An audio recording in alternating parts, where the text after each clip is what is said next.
हल्कापुर नाम के गांव में माधव नाम का एक व्यक्ति रहता था। वो पड़ोसी गांव से इस गांव में आकर रह रहा था। वो गांव में आने के बाद छोटे बच्चों को ट्यूशन पढ़ाकर अपनी जिंदगी गुजार रहा था। माधव बहुत गुस्से वाला व्यक्ति है। बच्चे कोई भी क्यों ना हो, अगर माधव का दिया हुआ होमवर्क नहीं किया तो उनकी अच्छे से पिटाई करता था या उन्हें अजीब अजीब तरह से सजा देता था। इसलिए सारे बच्चे उसे देखने पर ही डरने लगते थे। अपने गांव में एक नया ट्यूशन टीचर आया है ना? वो ट्यूशन कैसे बोल रहा है? उसके पास सारे बच्चे बहुत अच्छे से रहते हैं और वो उन्हें काफी डर में भी रखता है। मैं हमारे बच्चों को भी वही भेज रहा हूँ। कभी भी मेरा बात नहीं सुनने वाला अब अच्छे से बात सुन रहा है। ऐसी बात है तो मेरी बेटी प्रिया को भी वही भेजना पड़ेगा। होशियार है लेकिन एक भी बात नहीं सुनती है। काफी जिद्दी हो गई है। डर में रहना सीखना होगा उसे। प्रिया काफी होशियार लड़की है, लेकिन वो उतनी ही जिद्दी भी है। अगर प्रिया को कोई काम करने की तान ले तो कुछ भी हो जाए वो काम करके रहती थी। अगर कोई काम नहीं करना चाहे तो कोई भी उसे काम नहीं करवा सकते हैं। ऐसे प्रिया के पिता उसे माधव की ट्यूशन में ज्वाइन करवा देते हैं। मैंने जो होमवर्क दिया था वो जिसने नहीं किया वो जाकर वहाँ खड़े हो जाओ। नहीं गए तो मेरे बारे में जानते हो ना, इसीलिए चुपचाप जाकर खड़े हो जाओ।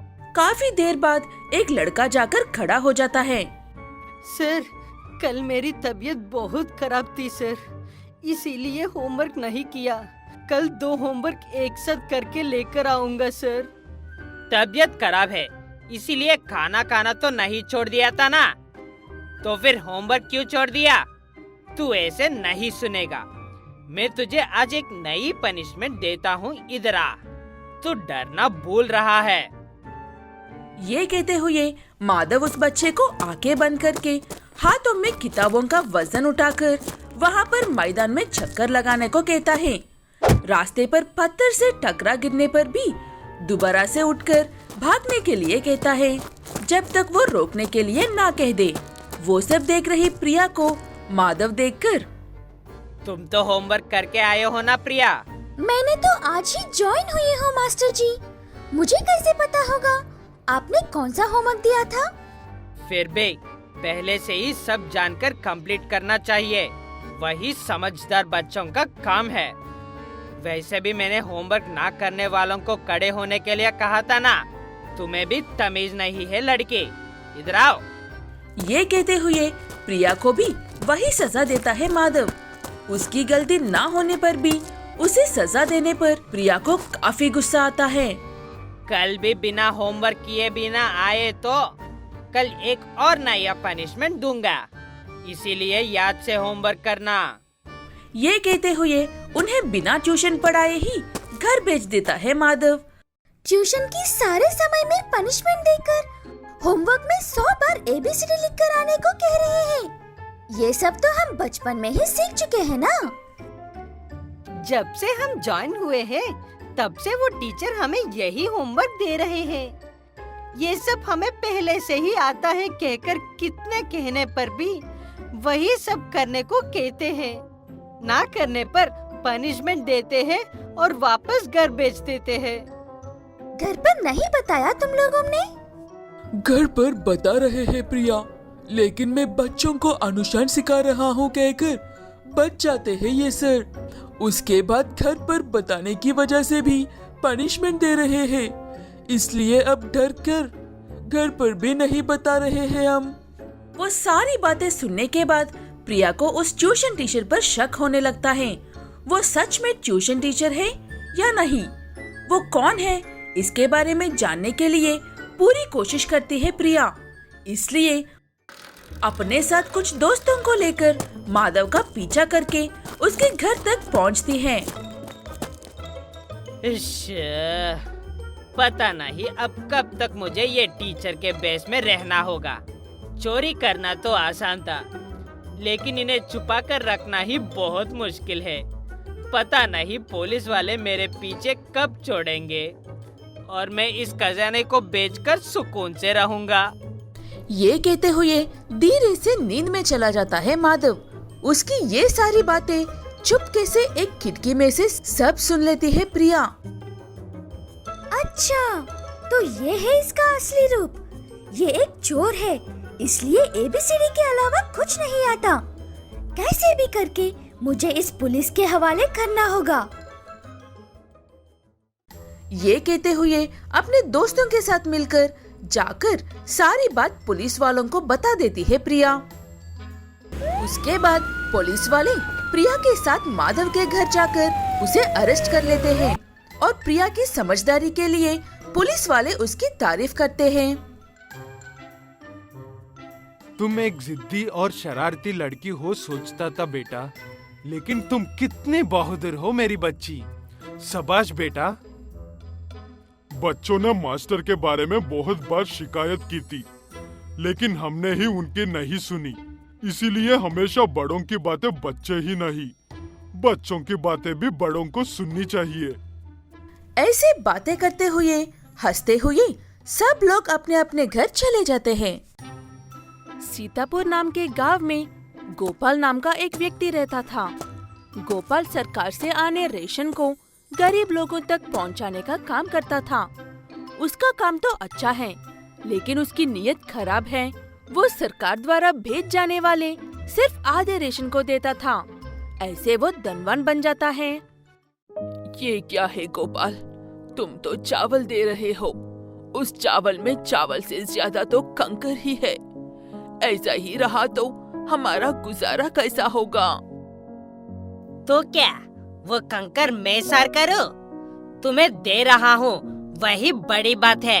लेना है तो लो, नहीं तो जाओ यहाँ से। इस तेल की वजह से ही मेरी बेटी की तबीयत खराब हुआ है, ऐसे डॉक्टर ने कहा था। देख समझकर सामान दो।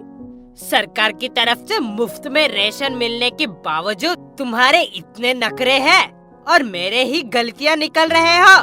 बताऊंगा ये केक का। ये कहते हुए अगले महीने से हर रेशन के सामान का एक दाम लगाता है। सरकार से मिले मुफ्त सामान को लोगों से झूठ बोलकर उनके लिए बेचे गए मुफ्त के सामान को उन्हें ही बेचने लगता है। ये क्या है गोपाल, सरकार तो सारा रेशन मुफ्त में ही बेच रही है ना, तो फिर तुम पैसे क्यों ले रहे हो? तुम्हें हर चीज शुद्ध चाहिए थी ना, इसीलिए सरकार ने मुफ्त में देने से इनकार किया है। जो भी चाहिए पैसे देकर खरीद लो।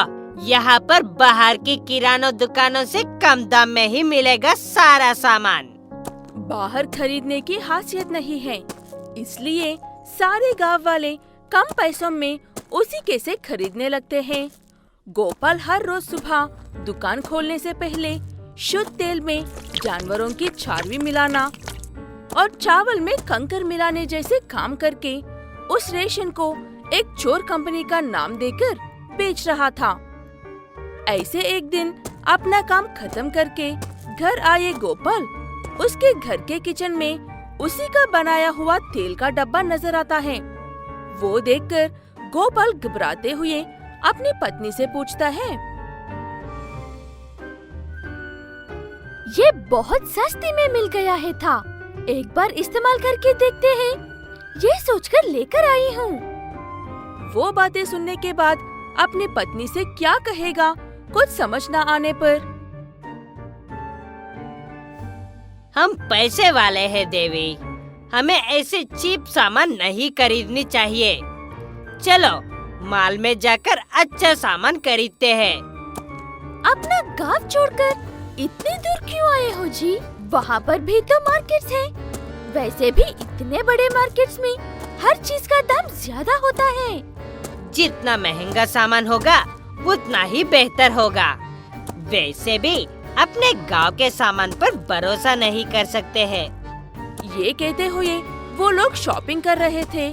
तभी गोपाल को एक बहुत ही महंगा तेल का डब्बा नजर आता है। महंगा है इसलिए अच्छा ही होगा सोचकर गोपाल वो खरीद लेता है। ऐसे घर जाकर उस तेल से बने के खाना को 2 दिन खाते ही गोपाल, उसकी पत्नी और बेटे की तबीयत काफी खराब हो जाती है। हॉस्पिटल जाकर इलाज करवाया तो डॉक्टर्स कहते हैं कि उन्हें फूड पॉइजन हुआ है। जैसे तैसे करके ढेर सारे पैसे खर्च करके घर लौट आते हैं। हाल चाल जानने के लिए उनका दोस्त मिलने के लिए आता है। हमेशा टिप टॉप रहने वाला ऐसे कैसे हो गए हो गोपाल? तब जो कुछ भी हुआ वो सारी बात बताता है गोपाल। सब सुनने के बाद उसका दोस्त, ये सब सुन रहा हूँ तो तुम कौन सा तेल इस्तेमाल करते हो? काफी महंगा तेल है रे, पड़ोसी गांव से लेकर आया था। ये कहकर उस तेल के डब्बे को अपने दोस्त को दिखाता है।